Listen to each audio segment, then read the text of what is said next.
It was it's funny how you say you were just exposed to it, you don't know.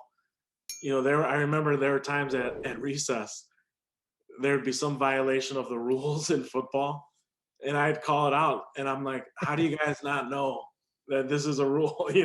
And it got to the point where some of the guys were like, "Are you making this stuff up?" It's probably Talty. Yeah, Talty, exactly. Oh, yeah, I guarantee it was Talty. Ryan, you're probably making up these rules now. I remember Ryan, I remember so many of those recess games we used to have, and 4-on-4, 5-on-5, and just going back and forth. And again, the amount of talent in those games, looking back now, especially with you and Nate and Kilbane and all these different people, was astounding. Yeah. And Owen Evans too Owen was Evans, I mean, yeah, Jason Garrick, you had yeah. Conley, the late Tom Coster, you had just tons of people that would play in those games. And I look back now, and it kind of defined part of my childhood. And I didn't realize how much that really did define until I got older. I look back at it, I'm like, wow, I would do anything to go back to just one recess and Oh play another yeah, game. I really no would. question. And the pickup games, pickup and youth sports is disappearing.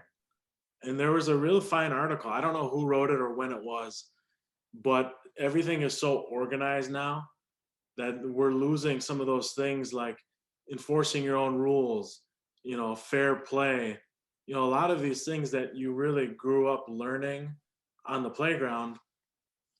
Those moments are gone because everything is so organized now, which is good and bad. I think it's probably too organized and too early, and there's too much travel, and we're just at a point in youth sports where that's what's going on. It's a bit of an industry. There's no doubt about that. Mm-hmm. I'm glad that what I coach is still tied to a school, and it's tied to education.